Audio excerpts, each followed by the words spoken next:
Why use participant observation? Vernon explains 5 key reasons for using participant observation. First, opening up the areas of inquiry to collect a wider range of data. In order to collect crucial information for that study, it is essential for the researcher to become another participant in the group, rather other an outsider.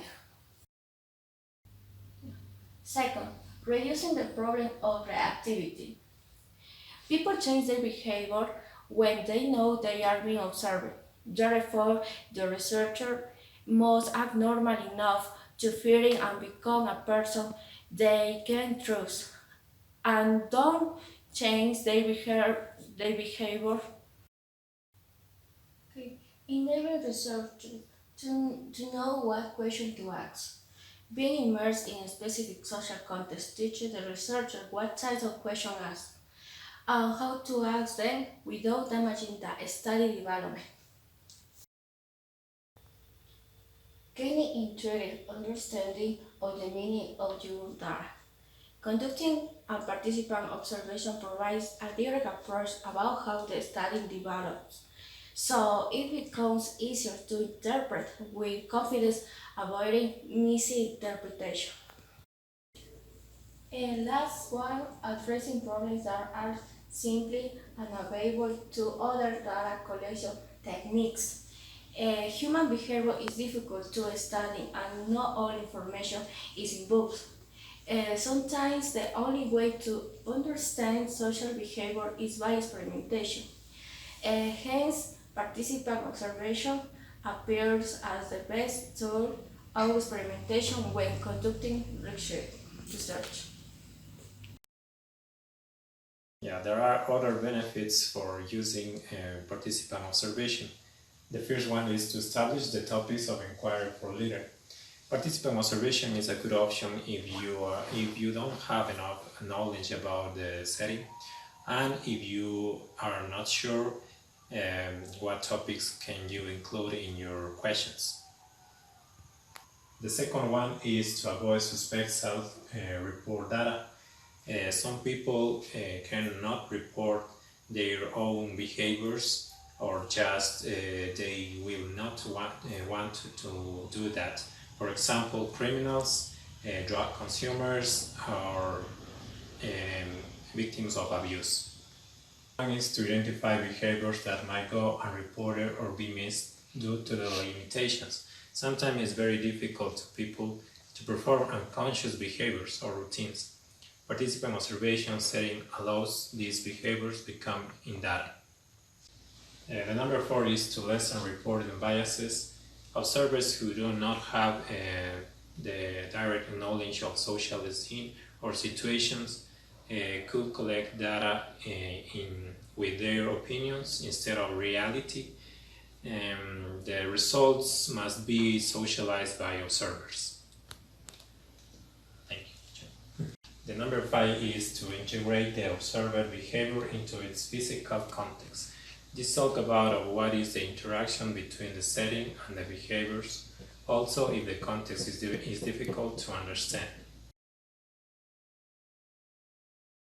And the last one is to see the behavior you are interested in as it happens. You can see it when the research is related to observation skills of behaviors. It puts you in direct contact with the phenomenon. Okay, the role of participant observation in the research process. Exploratory stages are the most used in traditional ways when we are talking about participant observation. And what it is about? Exploratory stages is to spend time with people, such as playing, working, living with them. And this will produce data which requires interviews or uncovering focus groups of people. What is explanatory in the participant observation is the capacity to provide clarification and prove means. This is a useful tool in a mixed study. Does participant observation occurs by coincidence at multiple stages of the research, but both early or lately on exploratory or explanatory also could appear in the confirmatory stage. Now I'm going to talk about each phase, and the meaning will be next to each. Phase 1 exploratory, then Phase 2 questionnaire, Phase 3 survey, Phase 4 concept test, Phase 5 in situ prototype use test, and finally Phase 6 large scale use test of final product. While we are conducting participant observation, it's important to consider some important drawbacks or disadvantages that may present during our observation. The first one is about time, because sometimes the situations that we are going to observe are uncertain. I mean, that is difficult to estimate how long time those are going to take. They will take weeks, years, or maybe months. And that's why if you are in a situation in what you need to spend too much money, it will be an invest of resources and time. And also we have about the results, because we are observing what is happening, we are susceptible to bias the data that we are collecting, the information, because of our different interpretations and beliefs. And as a result, it could be difficult to compare with other research or studies because there are different perceptions of the same phenomena. And the third one is about data collection, because you just are observing what is happening in the setting. It could be misunderstood and see like you are just making tourism or passing the time, and that will minimize your data validity. And that's why you maybe have to collect or compare it with another different instrument like interviews or surveys. And the last one is about generalization. If we are observing something that have specific factors that belong in a location, it will be difficult to try to compare with other places or other settings, because there are certain specific characteristics that just belong to that place.